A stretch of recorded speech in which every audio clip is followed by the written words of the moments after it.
Restez fidèles au programme d'ITV. C'est parti pour cette édition du soir. Les titres. Dans cette édition, nous allons parler bien sûr de la signature d'accord ou du protocole d'accord entre le gouvernement et le G7, le syndicat donc des enseignants, le SADEF déplore cette signature et émet plusieurs réserves selon Mbaïsar. Cette signature ou ce protocole a commencé à s'aimer les mois et va prolonger le calvaire des enseignants décisionnaires. Selon lui, plusieurs questions majeures n'ont pas été soulevées, notamment le décret 65-2026. Il estime que les enseignants à la retraite n'ont pas été inclus dans le cadre de ces négociations. Dans cette édition également, la foire internationale de Dakar, la foire internationale de l'agriculture et des ressources animales qui se poursuit. Les entrepreneurs des structures d'accompagnement se donnent rendez-vous pour valoriser leur savoir-faire local. L'État, à travers également ces structures, encourage et accompagne ces jeunes entrepreneurs. Reportage à suivre dans cette édition.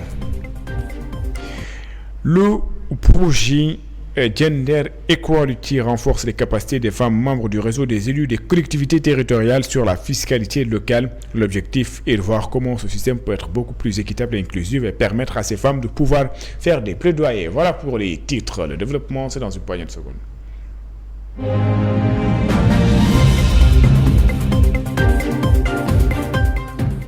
Bonsoir et bienvenue.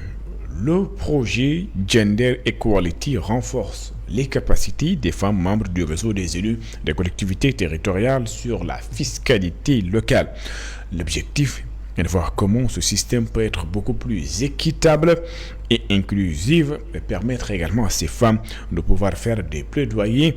Les initiateurs veulent poursuivre le travail avec la direction de la promotion de la bonne gouvernance et sensibiliser les femmes, sensibiliser davantage les femmes donc dans les collectivités locales. Awopen Ndiaye est chef de projet de Gender Equality. Il est ici au micro de Selma Diallo.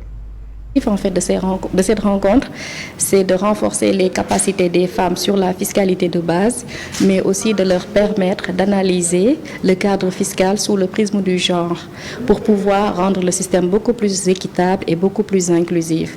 Donc à travers ces 3 jours d'activité, comme je viens de le mentionner, ils ont reçu une formation sur la fiscalité locale, la fiscalité de base, et la méthodologie qui a été utilisée, c'était une méthodologie interactive, simple pour leur permettre de saisir toutes les notions.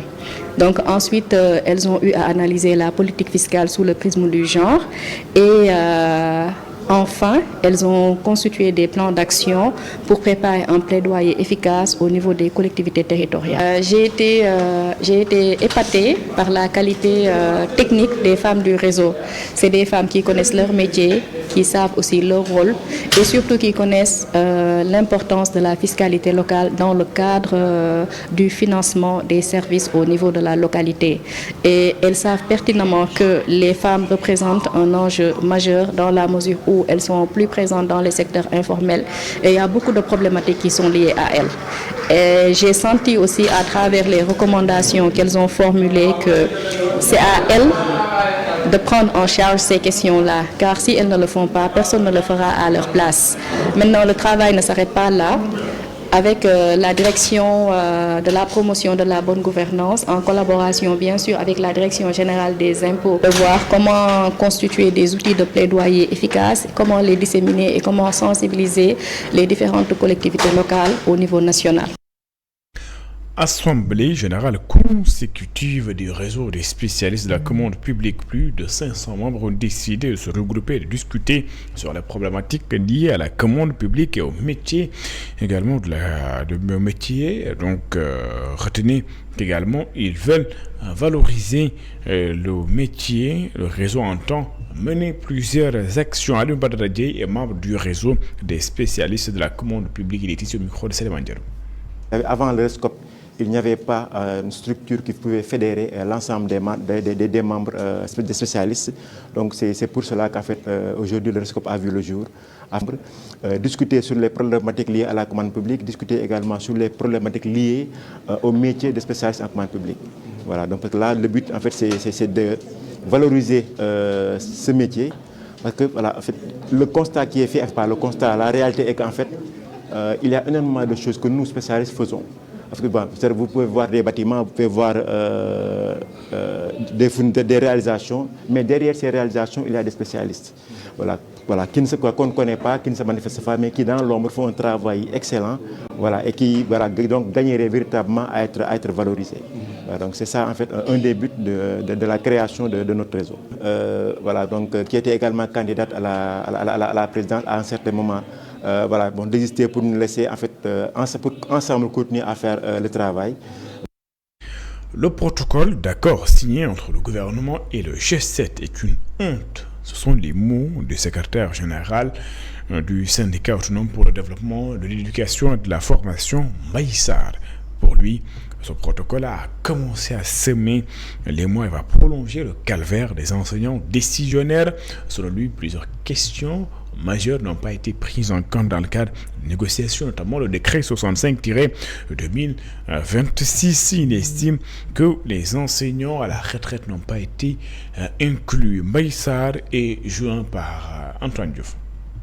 Il faut dire que le protocole qui a été signé pour le compte des enseignants est un protocole de la honte. Parce que ce protocole, à peine signé, a fini de semer l'émoi, la tristesse et la grande désolation dans le monde enseignant et va prolonger gravement le calvaire des enseignants décisionnaires. Parce que aucune question majeure n'a fait l'objet d'accord. Même le décret 2026-65, qui aurait pu faciliter le reversement des enseignants décisionnaires diplômés avant l'âge de 35 ans, son application par le ministre de la fonction publique Olivier Boucal a exclu une grande partie des enseignants qui auraient pu être concernés, ce qui est grave et injuste. L'imputation budgétaire, tout comme le relèvement substantiel de la pension des enseignants qui sont déjà à la retraite, s'éloigne davantage de l'horizon. De même que la question nodale, capitale, qui relève d'un intérêt vital, à savoir l'âge de la retraite des enseignants à 65 ans, cette question non plus n'a fait l'objet d'accord. En gros, aucun point digne d'intérêt majeur n'a été obtenu pour les enseignants. C'est dire qu'on aura mené la grève pour rien. Et jamais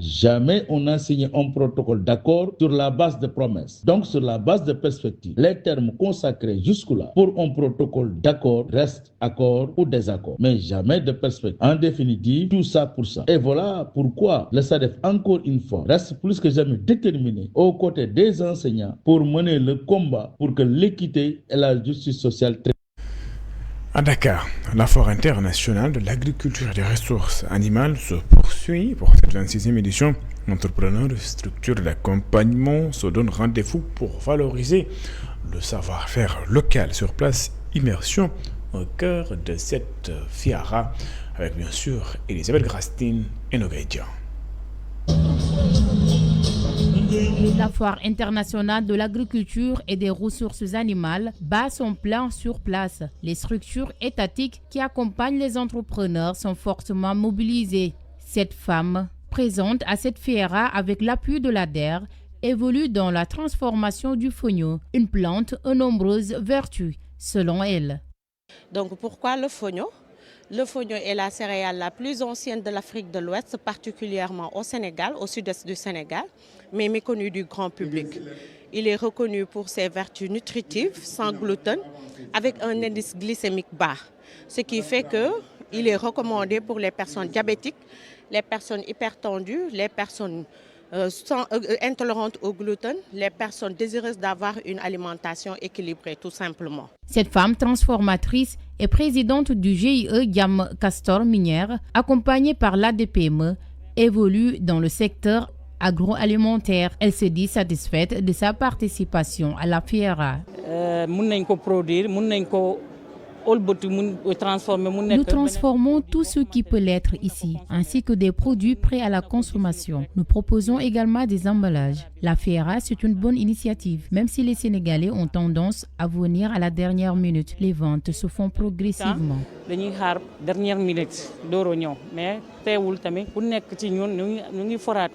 Cet entrepreneur bénéficie de l'accompagnement de la ville de Dakar pour cette édition de la fiera. Pour lui, cette première participation est une réussite.